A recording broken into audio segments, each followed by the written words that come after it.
Looking at our world from a theological perspective. This is the Theology Central Podcast, making theology central. Good Friday afternoon to everyone. It is June the 11th, 2021. It is currently 4:39 p.m. Central Time, and I'm coming to you live from Victory Baptist Church, located right here in Ovalo, Texas. Thank you so much for tuning in. Thank you so much for listening. As always, if you're listening to us live, feel free to add comment at any point. If you're using the Spreaker app, just hit the little chat icon. You can ask questions. You can give your opinion, your thoughts. It's always open for you. Feel free to use it. If you are listening some other way at some other time, thank you for listening. You can always contact me via email, newsif@yahoo.com, newsif@yahoo.com. Been using the same email address now for, I don't even know what it feels like, almost 20 years. It may be close to 20 years. But newsif, the reason that email was created, for those who may ask, maybe you don't ask. Maybe you just want to know. Maybe you don't even want to know. I'm going to tell you anyway. It was created because I used to do a podcast called the News in Focus program. News in Focus, newsif, newsif@yahoo.com. Now I should have one called Theology Central, but I mean, I've been using the same one forever, so it's been there. And so if anyone ever wants to contact me, it's there. It's never changed. It's been there. So there you go. All right. Now we've got a lot to do today. Let's talk about what's going on in the Southern Baptist Convention. All right. Now I mistakenly said that the Southern Baptist Convention would be holding their meeting this week in Tennessee. I think I've been corrected. It is next week. So we will be following it, obviously, very closely. We'll be talking about it. Obviously, it seems that one of the big issues that they're going to be talking about is going to be critical race theory. Now, I have talked about critical race theory over and over again here on this podcast. My approach has been very different to everyone else. I think critical race theory has become a distraction for American Christianity. I think critical race theory has become, this monster, this grave threat and danger that everyone is told to be on the lookout for, and that's what we need to fight against, and that's what we need to stand against. And I think it's distracting the church and Christians from doing what we are called to do. I know I've stated it now numerous times, but let me just get this out of the way right at the beginning. I'm not saying that I agree with critical race theory. I am saying that I don't perceive critical race theory to be as big as a threat to the church as people are making it out to be. But clearly, just 15 minutes ago, I was looking at one of my podcasts. I was looking at the Edify Christian podcast app, and there was, 2 or 3 more podcasts about critical race theory on American Family Radio today. They were talking about critical race theory. As I was driving here to church, I don't even know what I was listening to. Someone was talking about critical race theory. It's like, I cannot get away from it. You would think that's the only thing Christians can talk about anymore is critical race theory. And so it's absolutely crazy. But guess what? That's what the Southern Baptist Convention is going to be talking about next week. Now, I'm hoping there's a number of issues they talk about, but it appears critical race theory is going to be a big one, and we're going to have to wait and see. Now, in fact, I've got a news article right here. To me, what everyone should be talking about. This is what's interesting. Everyone's running around. Critical race theory is going to destroy the church. Critical race theory, it's going to destroy our kids. And it's like everyone's running around fighting that. But while everyone's running around fighting that, things like this are going on. Now, this happened in May, but let me just give you an example. Largest church in the Southern Baptist Convention ordains 3 women as pastors.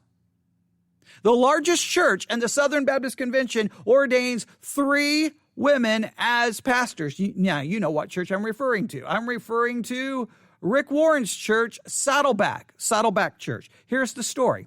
The largest church affiliated with the Southern Baptist Convention ordained 3 women as ministers on May the 6th, sending shockwaves through the male-centric leadership of the nation's largest non-Catholic denomination. Well, I don't know if it sent shockwaves or not, because I think no one's paying any attention. It's like critical race theory, critical race theory. Who cares if they're ordaining women? Critical race theory. Who cares if they no longer believe in the Trinity? Critical race theory. Who cares if charismatic theology has taken over? Critical race theory. Who cares if they deny the deity of Christ? Critical race theory. No, I know I'm using a little bit of hyperbole there, but that's what it feels like.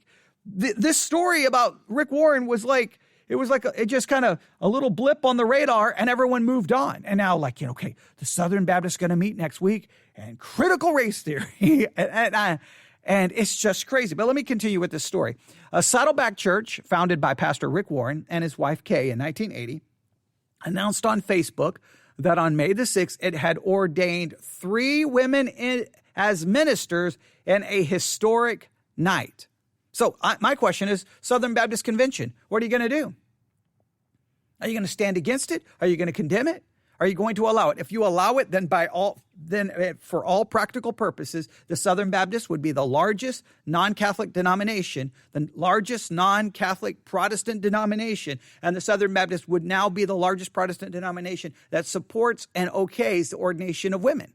Like if you don't stand against it, then for all practical purposes, you're standing for it. You're saying that it's okay. So what's going to happen? We'll have to wait and see what happens next week. So far, I don't think I've heard anything in regards to anything going to be done. It looks like it's just, I don't know. I guess everyone's just going to forget about it. Why? Because critical race theory, which again, I think is becoming a distraction. Now, I'm bringing this all up because the other day, I don't even remember what day this was, I was in my car, as always, listening. Whenever I'm in my car, when I'm in my car and I have to go somewhere, I'm going to make use of that time. I'm going to listen to whatever I can, right, to keep up with what's going on. And I heard a discussion about the Southern Baptist Convention, and they were asking the question, basically, is the Southern Baptist Convention headed for a split?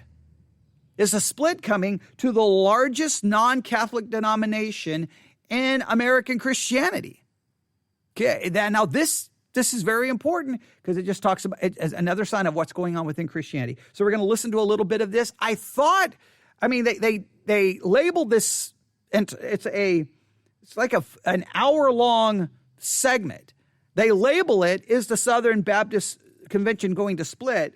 But out of this hour, they only have 9 minutes dedicated to it, which tells me that they didn't really want to spend a lot of time on this subject because they knew that they could possibly offend someone. I mean, to me, it's just like if you're going to talk about the Southern Baptist Convention and is it going to split, you have an hour-long segment and you're only going to give it 9 minutes, tells me that you're making a choice for some reason. But let's listen to this and see what they have to say.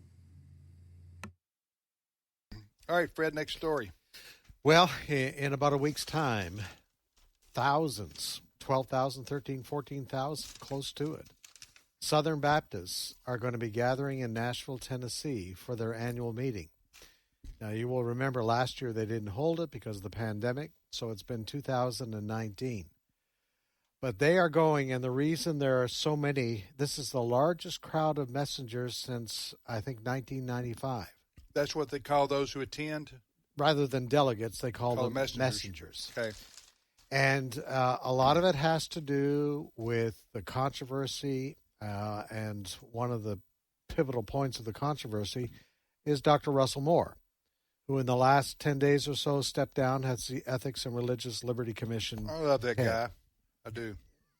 Huh? Knowing brotherly love. I do, Ed. Why are you laughing? I just thought of something funny. Okay, go ahead. Nothing Fred. to do with what you just said. He stepped down. He has been a point of controversy. He is, during his tenure there, 8 or 9 years, and most recently the last couple of years, critical of President Trump, critical of Trump supporters. That's just one thing. Critical of talk radio. He's critical of us. Yes, critical of Christian talk radio. Let's stop right there.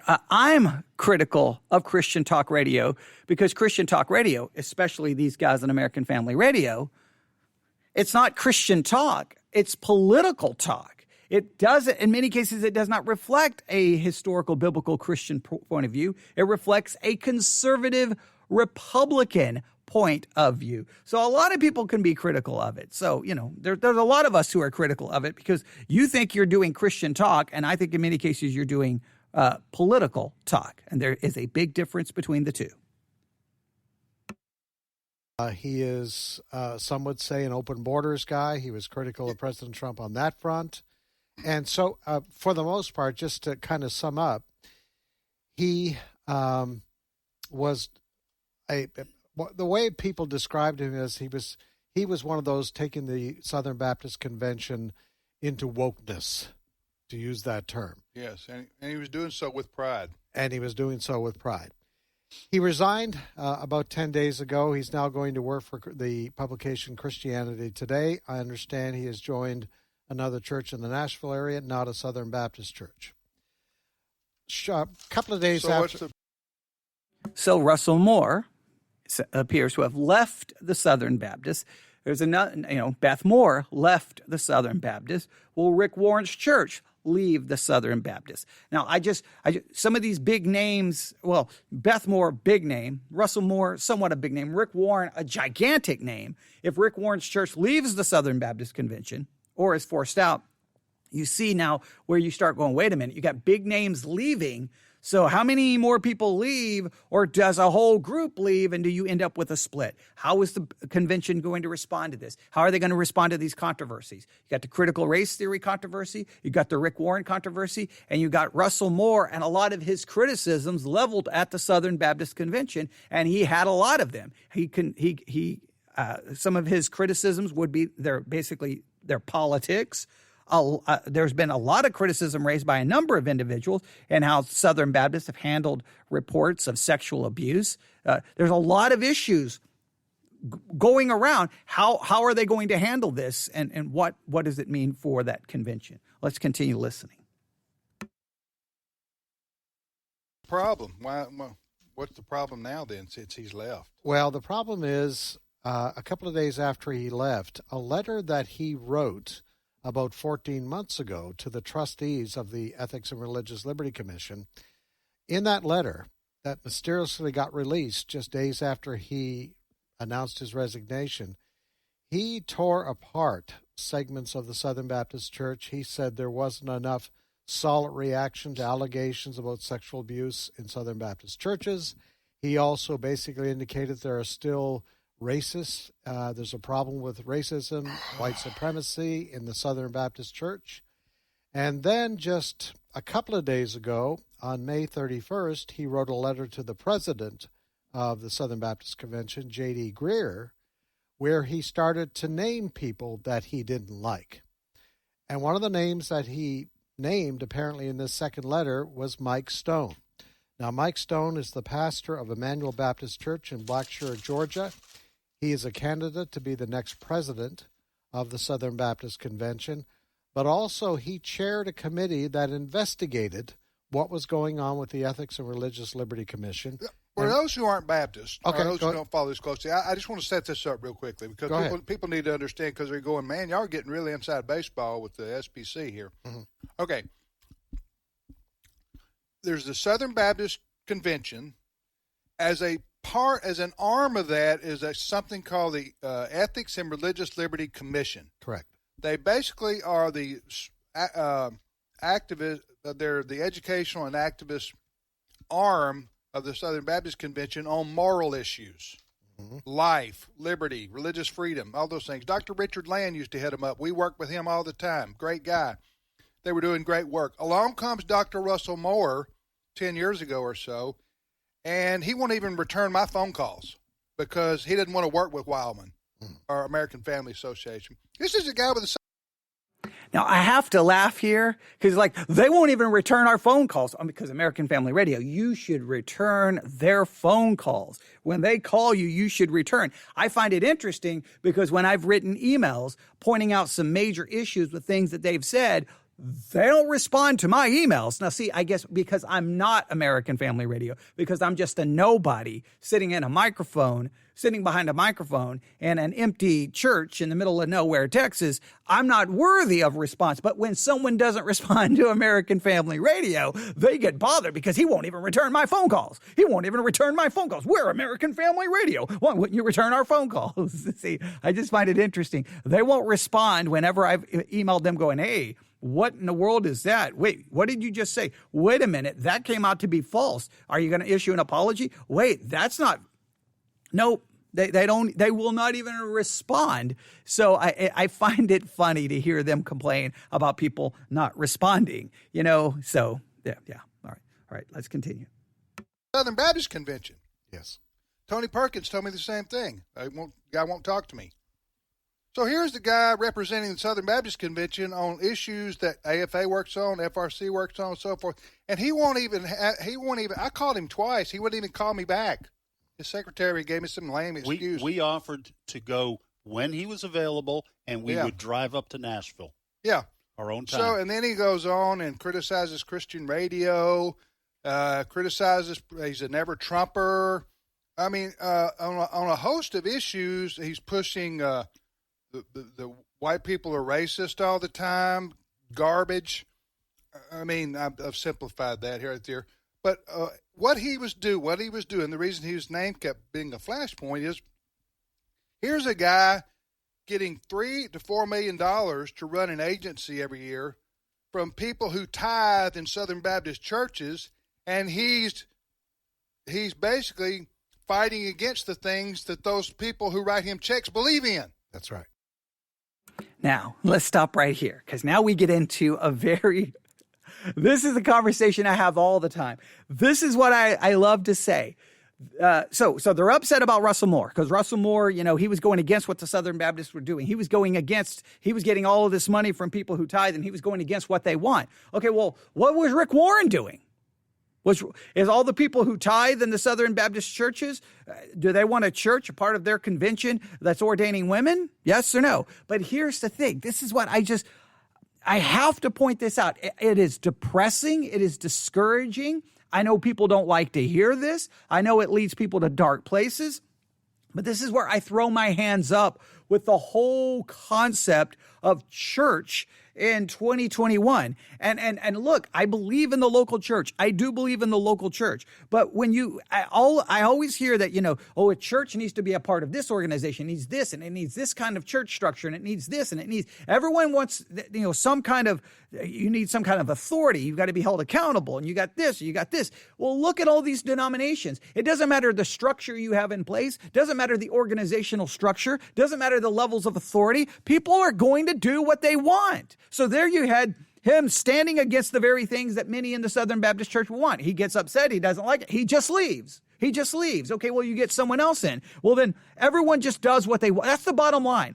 It doesn't matter. Denominations do what they want. They will break away. And then if the people don't like what the leadership is doing, the people will break away and just go do something on their own or go somewhere else. If the leadership don't like what the people are doing, the leadership will just go away and do what they want. Everyone ultimately does what they want. And we all pretend that there's some kind of organization, there's some kind of authority. But the only authority that exists in Protestant churches, it's a temporary authority that people give to someone, maybe they give it to elders, maybe they give it to a pastor, only as long as they agree with that individual. And as soon as they disagree, then they will no longer submit and they will go do what they want to do. It happens over and over and over and over and over. So in the Southern Baptist Convention, they're mad that this individual was doing things that the people in the pew didn't like because they were giving money. Okay, well, wait a minute. So what if the person in the pew is doing things that the people in the pew don't like? Should he do what the people in the pew want?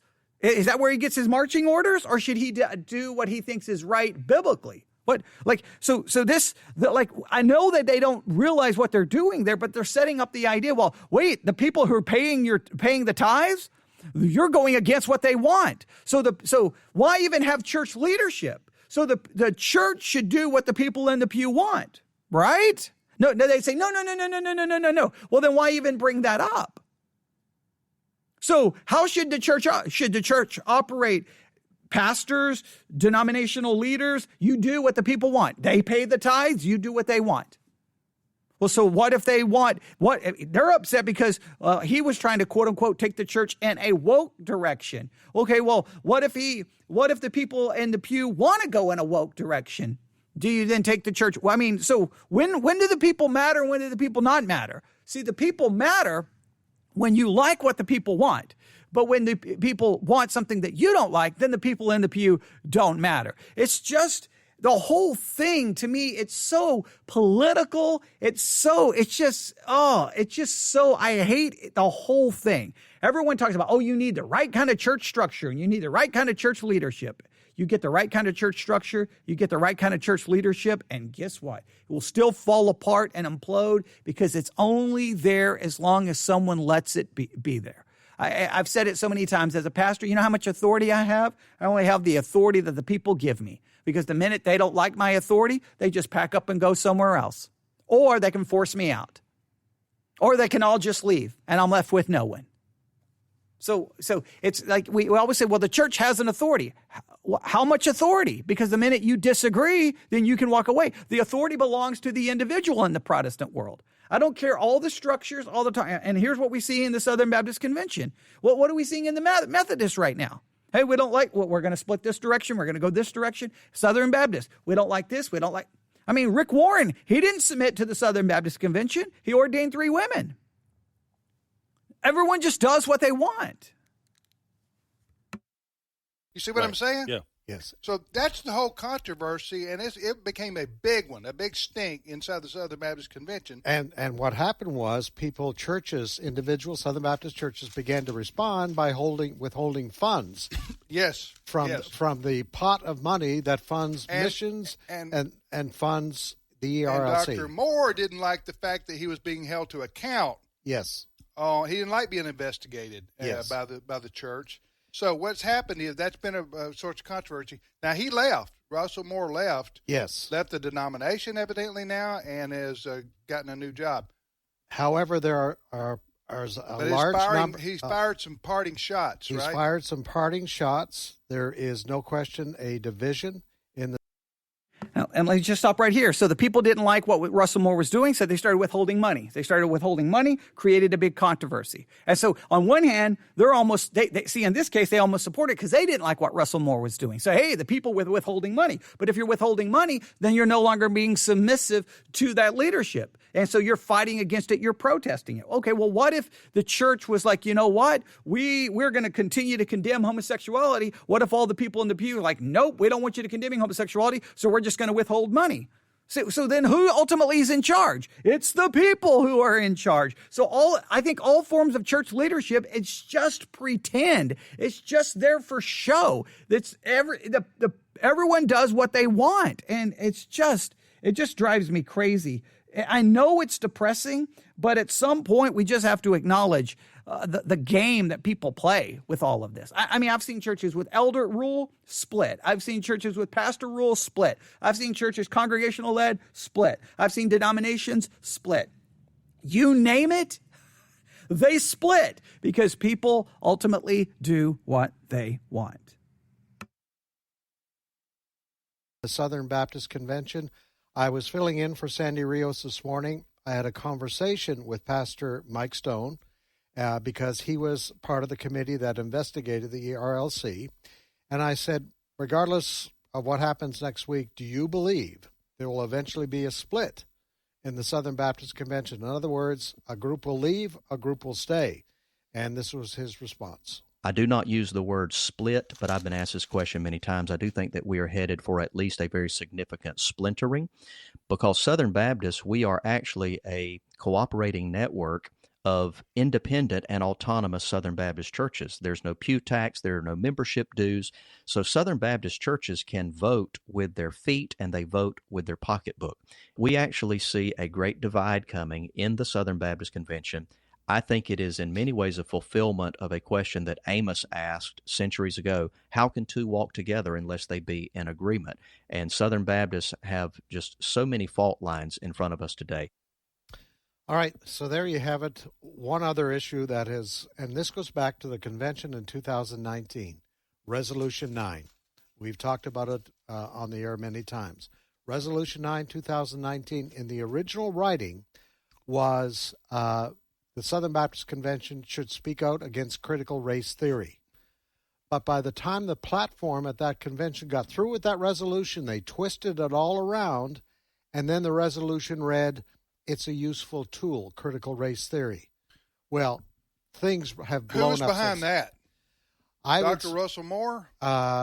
It was the committee. It was the committee. Committee. And it was shocking to a lot of people, including people on the committee, because the committee was given the opportunity to reject the initial resolution and draft an alternative, but instead they twisted the original one. Twisted is a bad word. That implies sinister motives. Kind of cackle. But yes. But they changed the resolution so much that it actually wound up saying what the original presenter of the resolution did not want the resolution to say. That was controversial just for that reason. Yes. So we're heading into a Southern Baptist convention in Nashville next week with a convention that's deeply divided. Mike Stone is one of the candidates, a seminary president, Southern Seminary president. Dr. Albert Mohler is another one of the presidential candidates. It is going to be a very interesting convention, but I think, as Pastor Stone has said, they'll get some things resolved, but I'm sure there's going to be factions that will leave. That the United Methodist Church just split up. Yes. Well, but Beth Moore left the Southern Baptist a few weeks convention a few weeks ago because she doesn't believe it's headed in the right direction. So, to Pastor Mike Stone's point, two people can't walk together unless they're in agreement, and it looks like there's at least a portion of Baptists who do not agree with the conservative. All right, we got to take a break right here. We'll be back with more of today.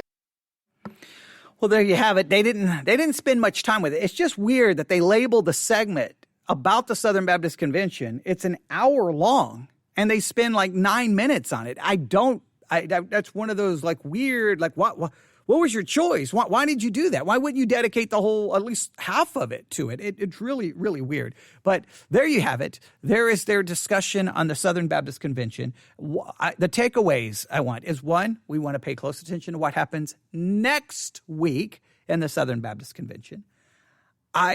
Look, there's going to be segments that leave. I think that's just guaranteed fact. There's going to be segments that leave. Will it be a full-blown split? I don't know. But when you start playing games, when you say, well, I don't think there'll be a split, there'll be a splintering. Okay, a splintering means what?